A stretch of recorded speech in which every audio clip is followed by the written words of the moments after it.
received some very terrible news, and it seems to have affected my wife pretty heavily. My wife, Tara, 30 years old, and I, Luke, 30 years old, have been together for 6 years now. We met through some mutual friends at a Christmas party.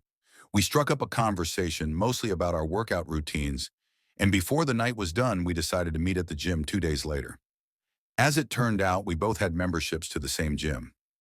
Just I typically worked out in the morning, and she worked out in the afternoon, so we had never seen each other there. We became gym partners from there. I switched to working out with her after work, and as you probably guessed, what started out as a platonic gym relationship turned into a romantic relationship within 2 weeks. Our relationship went pretty fast from that point on. We only dated for 8 months before getting engaged and were married about 13 months after.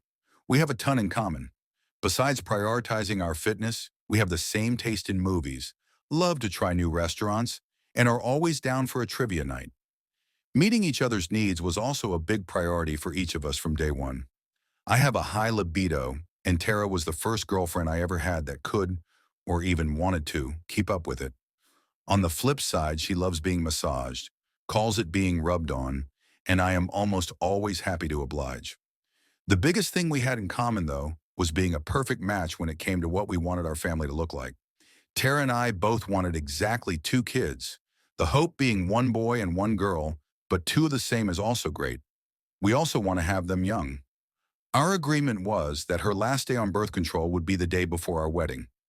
The thinking here is just that we want to enjoy our kids when we are still in top shape.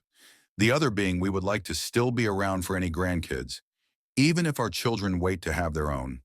While those are a couple of reasons for this, a more self-focused reason is that our kids would likely be out of the house by the time we hit 50, allowing us to focus more on each other in retirement.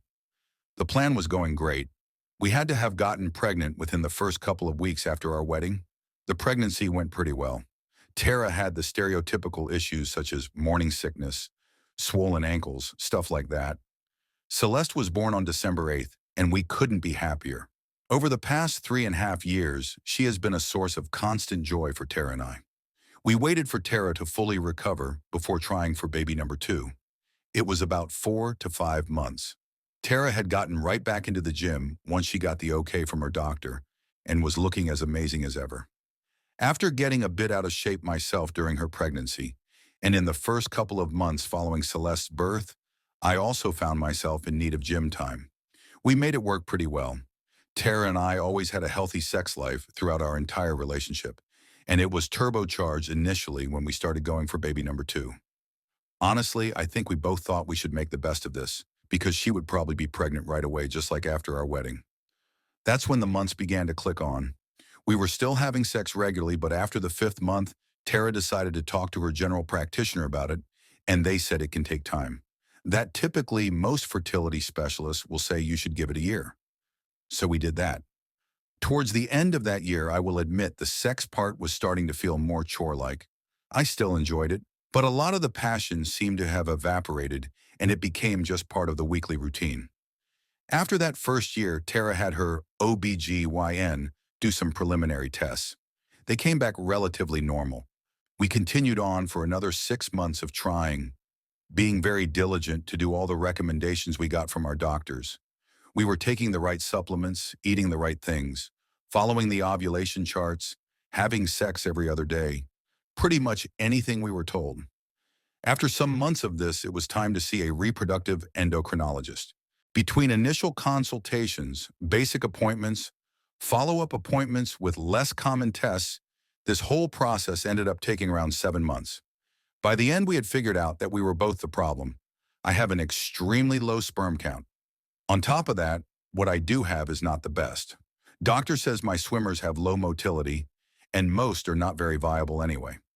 Tara got very bad news too. She has some blockages in her fallopian tubes, making the path for both sperm and egg much more difficult. That wasn't it though. They did an antibody test and found that Tara's immune system was anti-sperm, meaning her immune system was treating my sperm cells like they were strep throat and going for the kill on sight. During our last appointment, when we learned about the immune response, I just point blank asked the doctor how we managed to conceive right away despite all these issues. The doctor very bluntly said, "Honestly, Your first child is a miracle baby. The fact you managed to conceive naturally at all was overcoming very poor odds. The fact you managed to have an issue-free pregnancy follow was even more unlikely. But it happened. I just said back, so it was just a total fluke? He responded, if you want to put it that way, yes, that child was born against all odds. We didn't give up at this point, the main option being IUI. We did 4 of these, but between the cost of the procedure and the trigger shot, none of which was covered by insurance and cost us $700 out of pocket. After 4 of those and no success, things were very tight. We didn't have much savings in the first place. The only option we really had left was IVF. The problem is that the whole process is over $20,000. It will take us forever to save up that much. We just work regular jobs and have 1 daughter already. Our families aren't any different than us. They don't have the funds to send our way, not at once or in that sum. I told Tara we could start putting money away for that, but she seems to be in a state of despair over the whole thing. I know she didn't want to have kids after 30, and when she turned 30, she literally said out loud, "You have to get me pregnant this year." I began putting a little money away each month, but Tara turns 31 in 9 days, and she told me to stop wasting my time. She says it too late, and that our dreams are over, and we just need to accept that. These last 8 months have been very trying. Tara has not been herself. She hasn't been going to the gym and has indulged in comfort food more often than ever before. Our dates have become infrequent. They slowed after we had Celeste, but we still managed to get some alone time 2 to 3 times a month. Now it's more like once every 6 or 7 weeks. Our sex life has dropped off quite a bit. It's still there, but Tara seems to have this "what's the point" attitude anymore. I am doing my best to be comforting. She still lets me rub on her every night, so there is still some of that connection. I think that is helping as, generally speaking, she will be receptive to sex, cuddling, or falling asleep together afterwards. I've suggested counseling, but she doesn't think she needs it. Celeste seems to be the only thing that really gets Tara up and seeming like her old self. I'm just hoping we can work through this disappointment. I know it's hard. It's been hard on me.